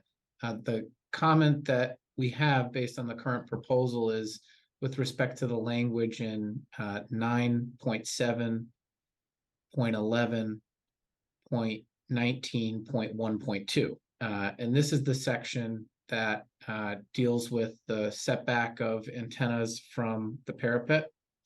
Verizon would request that the board entertain revising that setback to be from the roof edge as opposed to the parapet. The proposal that was presented to you informally at a prior meeting would be within 10 feet of the parapet, but not within 10 feet of the roof edge. And it's Verizon's suggestion that the board consider that through some language that was emailed earlier today to the town planner, Elijah, so that it could allow for appropriate data and voice coverage from our antennas while also maintaining its objectives of mitigating visual impact. Thank you. Elijah, Nora, I'd be interested in your thoughts on that request, because this was drafted, with parapet, I feel deliberately. So I'm just curious how you feel about that. So it was drafted that way deliberately. If you take a look at some buildings throughout town that have antennas on them, a good example is 690 Canton Street. If anyone can picture that, the antennas are quite visible, that are close to the edge of the building. And the intention here was to stay within keeping of the design of the buildings and not add more clutter while still allowing antennas to be added. So that's the reason we drafted it the way we did, to try and respect the architectural integrity of the buildings and to limit the visual exposure of the antennas to other properties and to views from the sidewalk and the street. Now, that said, this does something a little bit different that other wireless communication zones do not do. It requires that even rooftop antennas be enclosed in stealth containers. So it's a question of whether the board wants to be able to see those stealth containers or not. Thank you. That's helpful. I would also like to add that, in the event that we go with this proposed language, if an applicant were to apply under this, they still could request a waiver if it's, but then, it would be at the board's decision ultimately. Understood. That's helpful context as well. Thank you. So Nora, do we need to decide on this particular issue now, or is that just something we Yeah. can keep in mind moving forward? Yeah, just keep in mind, you don't need to decide on anything before February 13th. So this is your introduction, your first hearing session, just to consider the drafts as presented, comments on those drafts, and then you have time to think it over and decide which way you'd like to go. Thank you. All right, so we will keep that in mind as we continue to discuss this article and revise it. Amanda, yes. I have the rendering of 690 Canton Street, if that would be helpful for people to see, but if not, we can move on. I wouldn't mind for context. I think it would be helpful to just get a sense of what it looks like when it's roof edge versus parapet. Thank you.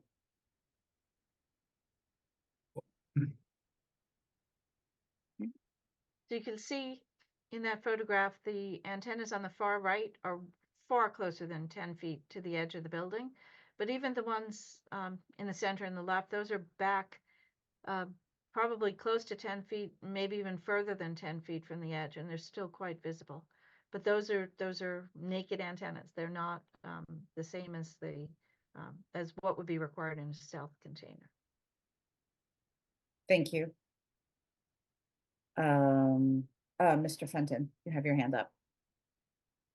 Thank you, Madam Chair. We would just point out that the proposal that we have and intend to bring forward for the university site would not result in anything similar in terms of visibility from the site that's being shown here. And that image that you're showing from a prior presentation from Verizon includes antennas that exceed the 10-foot limitation that's being proposed in this bylaw. Thank you. I appreciate that clarification, but also from my perspective, I won't speak for the board. We're crafting a bylaw that would apply to a large area. So I'm not thinking about just one particular project. Well, I appreciate your project is helpful context, but I think it's helpful to have this conversation for the board when we're thinking about, drafting a bit of a broader bylaw. And as our town planner pointed out, it is discretionary too. If an applicant were to come forward with an ask that would, ask for a waiver, if we move forward with the parapet language, there's always room for an exception to the rule. It sounds like, depending on the circumstances. So thank you. I think that would be something that could come up if your project moves forward. We could delve into that deeper than on a project specific basis. Thank you. Understood. Thank you. Okay. Any other public comment or board comments on this particular article? I'm not seeing any other hands raised. I'm not seeing anything in the Q&A. So Nora, if you'd like to share Article 3. All right, Article 3 proposes amendments to the definitions section of the bylaw. Specifically, we've been asked by the building commissioner to clarify and revise definitions for lot width, detached structure, and accessory use, and to add illustrations for average height calculation and wall and fence height limitations. So the draft articles have language right now for that article. I have, it includes the illustrations, so I can show you the zoning bylaw amendments relative to definitions. Have a revised definition for building height, which simply says see illustrations, and then adds those illustrations. This is something that's has been very difficult for developers, residents, contractors to understand how the building commissioner calculates the average height of a building. So these illustrations should be helpful. We also propose a next section revising the definition for lot width. Instead of saying that the minimum distance between the side lot lines at all points between the front lot line and the nearest point of a principal building, we're now going to say the minimum distance between the side lot lines at all points between the front lot line through the extent of the required front setback distance. So what that allows is for the shape of a lot to not have to have unusual jigs and jags in order to keep a minimum frontage all the way through the location of a home. For instance, if there's a long, deep lot and there's an existing home way at the back of that lot, under the current lot width definition, the lot would have to be maintained at a consistent width, and that width could zigzag, but it would still have to never get less than the minimum width all the way to the location of that building. I don't think that was really the intention. I think the intention was that the lot width had to be maintained to the front setback line, so 40 feet back in most districts. So this would change the lot width definition to make that clear. And it would help to avoid some very unusual A&R plans that we see that have unusually shaped lots to try and meet the minimum lot width all the way back to the location of a building. The next one is rear yard. There was just an error in that where the word should have been lines, side lines of the lot, and it just said line. I'm sorry, actually that wasn't it. Now, see, it was actually the, I believe that the text in the final article did not take off the red and the underlined. I think that's what it was. The building commissioner pointed out, so that just has to be corrected. Then there's a lieu definition for detached accessory structure. That would be defined a structure which is not physically attached to any, there should not be a "the" there. It's not physically attached to any primary structure on a property, is located remotely from that structure, and is self-supporting freestanding. The use of an accessory structure shall not be dependent upon the primary structure, and physical access must be independent. For example, a deck, which is not connected to a house, but can be accessed directly from the interior, would not be considered an accessory structure. So this goes to building permit requirements and what's permitted as accessory structure, where the setback requirements are versus part of the principal structure. They want to make sure that the building commissioner wants to make sure that there's no confusion about whether a deck or a garage is attached as an accessory structure or is actually part of the principal structure. Then a new definition for retaining wall height along with an illustration. And that would read retaining wall height. A retaining wall's height is determined from the bottom of the footing or lowest level of constructed support to the top of the wall. In the case of two or more terrace-style walls, if the distance between the walls is less than twice the height of the lower wall, they are considered the same wall structure. If the separation distance is more than twice the height of the lower wall, they are considered separate walls structures. See illustration. So what that say is that if you have two walls, one set in front of another, and the two walls are too close together, closer than the height of the front wall, then the height of the overall wall would be measured from the bottom of the front wall to the top of the back wall. And in that way, it would have to stay under the 7-foot maximum. But if the two walls are separated by enough of a distance greater than the height of the front wall, then they would be considered separate heights, and the height of each wall could not exceed 7 feet, not the combined height of the two. Then there is a new definition for combined wall and fence height that reads combined wall and fence height when a fence is installed adjacent to and above a wall, retaining or otherwise, and not separated by a distance equal to the fence's height. The wall and fence shall be measured together. If they are separated by more than the height of the fence is determined to be independent of the wall for the purposes of determining height. So similar circumstances, if you put a fence on top of a wall, the height is measured from the bottom of the wall to the top of the fence. If the fence is significantly behind the wall, then they're measured separately, and the heights of each cannot exceed 7 feet. That's it. Those are the zoning definition changes that are proposed. Thank you.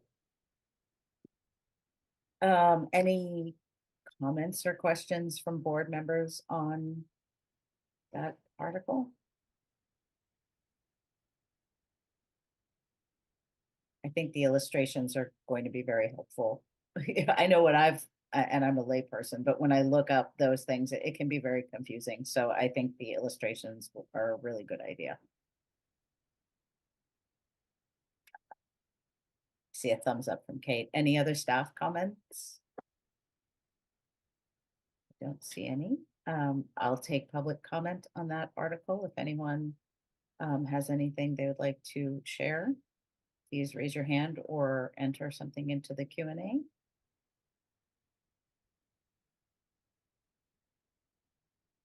I am not seeing anything, so Nora, please feel free to bring up the next article.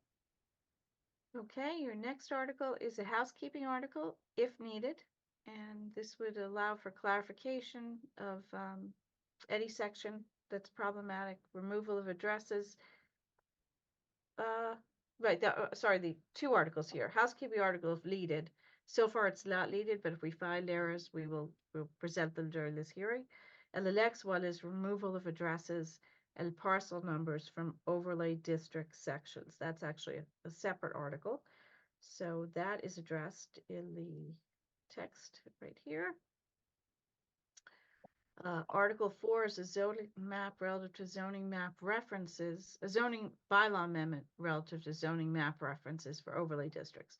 Right now, we have several overlay districts. The adult uses overlay district, the wireless communication overlay district, and the substance rehabilitation overlay district. All of these districts have listed out parcels by the parcel lot number and the address or common name of the parcel.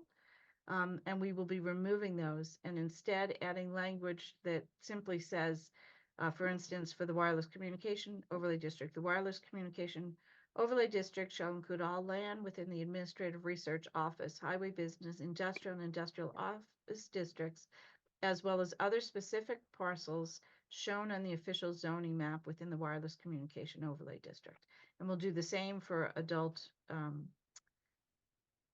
overlay district. We'll say it's located, a general description, located generally east of University Avenue between Yale and Roosevelt Street.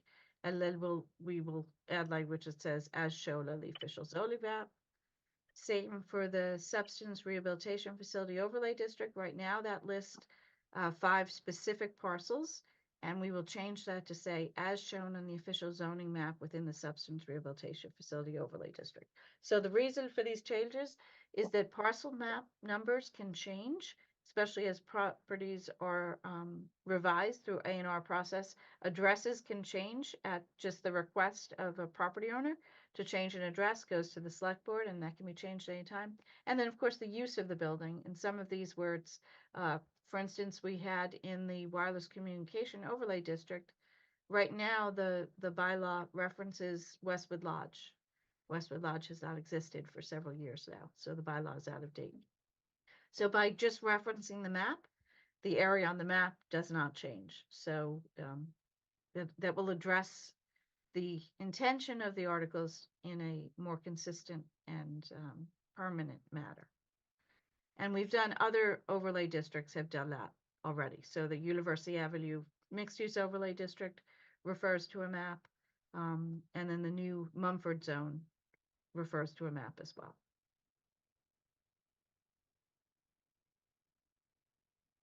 Thank you. Any questions on that article before I move on to the next? I don't see any hands raised. I'm seeing a lot of heads shaking. I'll open it to public comment quick. If anyone has public comment on this article, please feel free to raise your hand or enter it in the Q&A. Give it a minute. I'm not seeing anything, so feel free to move on to the next article.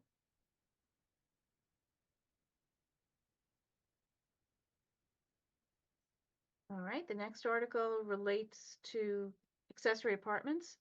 Right now, accessory apartments are described in section 8.5 of the zoning bylaw, and various sections of that describe the floor area of the accessory apartment. An accessory apartment has to be essentially between 500 and 900 square feet. There are some exceptions with percentages depending on whether it's part of an existing building or added to it, but in all cases, it just simply says floor area. The way the building commissioner interprets it, and the previous building commissioner interpreted it, and the one before him, they always measured gross floor area, where they essentially took all of the area within the walls of the building. And we've had instances where architects and developers have argued that it should be the net, that by saying floor area, we should be measuring the net floor area. So that's been a question that has come up, and in all cases, the building commissioner has said, no, we measure gross floor area. This change to the bylaw is to make that clear, so that anyone who's proposing an accessory apartment knows from the get-go that it will be measured as gross floor area, and they can design their project appropriately. Thank you. That seems pretty clear. Any questions or comments from board members? I'm not seeing any. Any other staff comments? Not seeing any. I'll open it up to public comment on this article. I'll give it a minute. Please raise your hand or enter something in the Q&A. If you have a question or a comment on that article. Seeing none, Nora, if you'd like to bring up, are we on Article 6 now? I've lost track of my numbers. Yes. Up to Wonderful. 6. Thank you.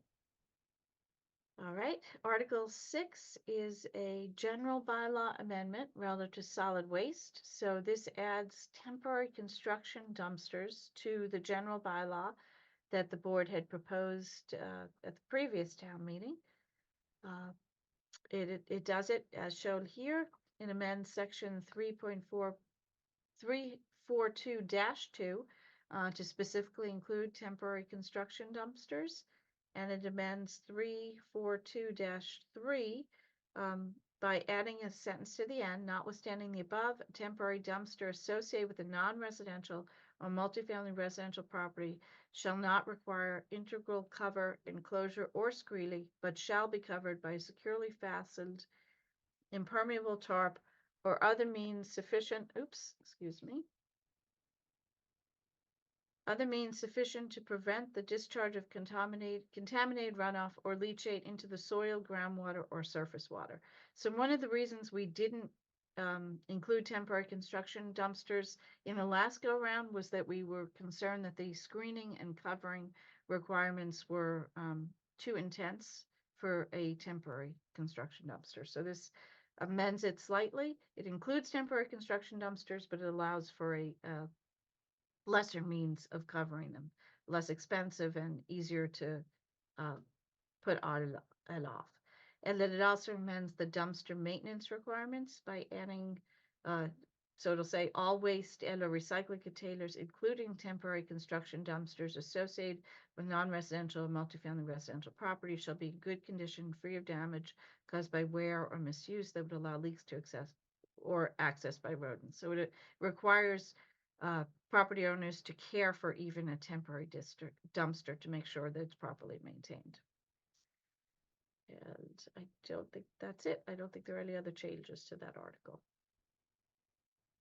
Thank you. I know we had discussed at our last meeting that the Board of Health was going to have a meeting kind of addressing this too. I did not get a chance to attend. So I was just curious. They did have that meeting last week. They did adopt their final guidelines and they were to be posted to the web page. And I didn't actually get a chance today to check to see if they have been posted yet. If they haven't, I'll make sure they get posted tomorrow and we'll add those to the meeting packet as well. So board members can take a look at that and decide whether they think those Board of Health regulations are sufficient to address concerns with temporary dumpsters.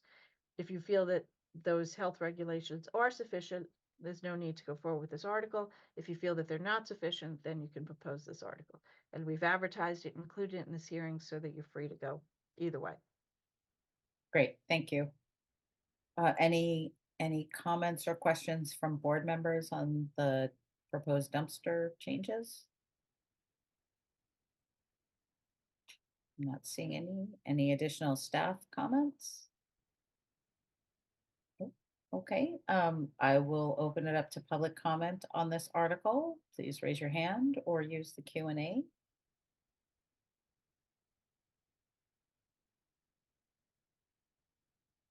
I am not seeing any comment. So, Nora, if you'd like to share Article 7 with us. Well, that's actually it. So sorry. Numbers were mixed up because I had two of them on the same slide. So the housekeeping article is essentially the last one. Gotcha. And I don't have anything for that article yet. So that's it. All right. Thank you, Nora. You sound like you're getting a cold. So I think I am. take a break or a lozenge. Yes. Thank you. But before we continue this hearing, I'll give board members and other staff one more chance to share anything they'd like to about any of the articles we're proposing. Yes, Kate. Yeah, I just wonder before Amanda and Elijah get do a little bit more work on the maps, can we make adjustments to our individual lists based on the discussion tonight? So that would be terrific. Yeah, that's a good point. I agree with that too. Great suggestion. I will I'll take a look at what I sent you and make any tweaks that I think might be helpful prior to our next meeting, sooner rather than later as well. Right, the sooner you get to us, the sooner we'll be able to produce the maps. And if I'm not mistaken, so we've agreed that we're gonna go with option C, so we should be indicating each of the 4 zones that we would recommend for the parcels we're talking about. That's right. So Cool. Mumford 1 is 15 units per acre, Mumford 2, 20 units per acre, Mumford 3, 35 units per acre, and Mumford 4, 15 units per acre, but ground floor commercial uses are mandatory. Thank you. Excellent. Thank you. To help that refinement of like what we're actually trying to recommend, would it be useful for everybody to understand like what is the delta? Like we already have a certain amount given University and Everett Street. We're already sort of all saying that we're gonna potential, at least what we sort of agreed to would include some of the current developments that we're taking credit for that already exist, right? Yes. The Westwood Glen and what was the other one? So if we agreed on the density tiers that we have talked about, Nora, what is the differential being adjusted to that we would be fitting the Okay. the new parcels essentially How into what the the options are? I think because now with greater densities we have some differing numbers to play with.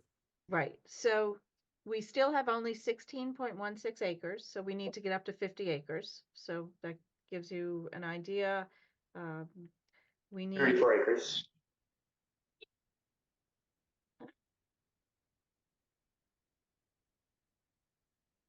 We need 33.84 acres. That's outside of the district Mumford 4. So Mumford 1, 2, or 3 have to have an additional, say, 34 acres added. And then as far as capacity. Just not to interrupt, Nora, but 9 of that, because we're within the 16.16 is within the half mile.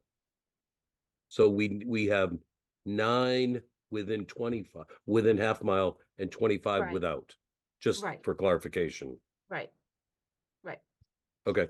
And then we can take advantage of capacity, assuming we put the 2 Everett Street parcels in the medium density district at 20 units per acre, and we put the 3 University Station parcels that are in the current Mumford district into Mumford 3 with 35 units per acre.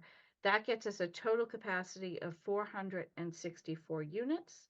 And we need to get up to 870, so we need a capacity for 406 units to be added to that. And some of those units will just come through the 50 acres that we put up here. But if we're shy of any of those 406 units of capacity, then they could be picked up in the commercial ground floor commercial mandatory district, Mumford 4. But you had also called out Highland Glen, for instance, too, right? So I think only one of your articles included Highland Glen. Trying to think if there's any reason why you couldn't include that. Is it age restriction? We can't do age restriction. Well, you could not have age restriction. So if you include land that's already developed within this, then the new development would be allowed without age restriction. So if you were to put Highland Glen into this zone, the owners of Highland Glen could, by right, remove the age restriction from that. Gotcha. So for that reason, I probably wouldn't recommend it. It would be eligible. The state would not object to it because it's redevelopable. But they would be able to remove the housing restriction. Right now, Highland Glen is developed under a comprehensive permit, which restricts it, and they would no longer need their comprehensive permit, and they could redevelop the land. If my numbers are right, if we have 50 acres with 33.84 left, at 15, we would be at 507.6, 508. So we essentially, by definition, will hit our number by the increased capacity, which was part of the numbers I was playing with. I think that's the case. So I really don't think you'll have trouble getting to 50 acres. And by doing that and putting the higher density to the parcels that are already within the district, you'll get your capacity. So Right. it's just a question of finding those 50 acres, how you'd like them, and then making a decision whether you want to go beyond that and add more units to the Mumford 4. Okay. And just a reminder, I know it's been said, but the mixed use can't count towards the acreage. Right. Thank Right. you. Right, Mumford 4 only counts for capacity. But there are benefits to it, and especially in the Washington Street area, it achieves the goal of being close to a train station. And then in the High Street area, it helps to see redevelopment of land that we very much would like to see redeveloped. Okay. All right, All and right. anyone who has any questions about the list that we have, if you want to contact me tomorrow, I can walk you through my interpretation of the emails you sent today, so you know what we're starting with, and I can send that back to you, and then you can revise it, refine it, and send me what you'd like us to map out. And Thank Nora, you. sorry, when do you want our edits back to you? As soon as possible. I'd really love to get these maps produced and listed on the meeting packet so that anyone who's interested in this can take a look at it and start making their comments. Thank you. Yeah, I Should think we say that's by next Tuesday, yeah. the latest? Does that work? All right. I like the 10 a.m. deadline because that forced me to get it finished, which I didn't meet the 10 a.m. deadline anyway. I think next Tuesday is a reasonable ask because then it gives staff time to put things together. And also given that we've seen resident interest in seeing these documents sooner rather than later, I think it's a good thing for us to get those out as soon as possible. So I agree by next Tuesday, 10 a.m. I think that's fair. That'd be great. Thank you. Excellent. I'll put in one last call for public comment on any of the articles we presented this evening before I entertain a motion. There's a So- question in the Q&A. Thank you very much. Fran Fusco, 20 Pine Lane, where on or off 109 would you be looking at to rezone? So different planning board members had recommended different parcels, including everything that was in the local business B district, some parcels that were within the FMUOD 7 district, and then some discrete parcels that were completely outside of that. So I think it's best for board members to refine what they'd like to propose, and then we'll put it on a map and everyone can see exactly where it is. But the Good Plaza, the Stagecoach Plaza, potentially the Mackenzie Plaza, are all of those, that's where Dunkin' Donuts is. Those are all within the flexible multiple overlay district 7 now, and they were proposed by at least 2 members of the board for inclusion within the Mumford zone. There are other properties too, though. Thank you. Okay, I don't see any other questions in the Q&A. I do not see any hands raised. So at this time, I would entertain a motion to continue the public hearing.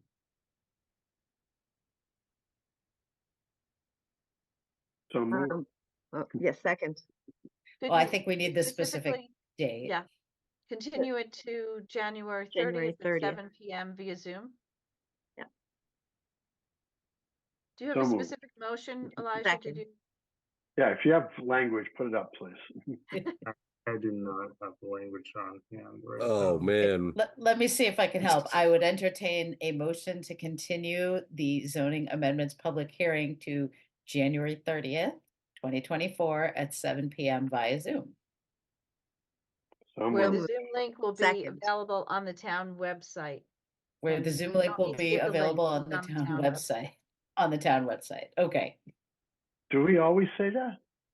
Yes. Yes. And then we do the whole HTTPS.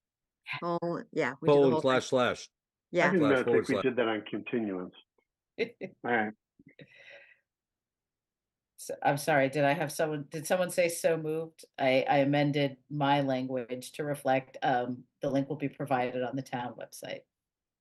So moved. Second. All right, I have a motion and a second. Any further discussion? Seeing none, I will take a roll call vote. Kate, Aye. Chris, Aye. Josh, Aye. Phil. Aye. I vote aye as well. Motion carries. The hearing is continued to January 30th. Okay, let me go back to the agenda. And thank you everyone for that discussion. I know it was a bit long, but I think it was really productive. Next on the agenda, review of draft meeting minutes from December 19th, 2023. Did folks have a chance to review the minutes? And did anyone have any edits or comments on the minutes? No edits. No edits. Same. I did not see anything that jumped out as needing attention. All right, well then I would entertain a motion to accept the December 19th, 2023 Planning Board meeting minutes as written. So moved. Second. I have a motion and a second. Any further discussion? Seeing none, I will take a roll call. Phil, Aye. Josh, Aye. Kate, Aye. Chris. Aye. I vote aye as well. Motion carries. Minutes are accepted. Thank you. And thank you, Jess.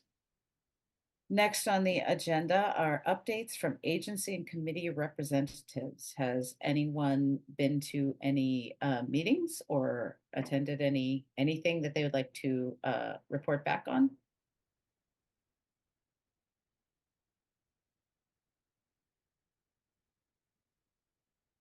Looks like no. We have the monthly trick meeting next week. It's at the Paul Revere House or Museum in Canton. I'm kind of excited to go to that. So I will have something to share January 30th as time allows, but currently I have nothing to share. Okay. Any other oh no, sorry, that would be on the next agenda item. Okay, so I will then move on to the next agenda item, which is general miscellaneous updates and administrative items. I see we have upcoming planning board meetings on January 30th, 2024 and February 13th, 2024. The FinCom article sponsors meeting is January 16th, 2024. As we said earlier, that is a remote meeting. We have our special town meeting on January 17th, 2024. Any other administrative updates, Nora, Amanda, and Elijah? Yes, the notice for decision for the 22 Everett Street is available. Board members can sign that at your earliest convenience, and whoever's left, just kind of give me a shout out to let me know. Thank you. Any other administrative items that we should address before I take a motion for adjournment?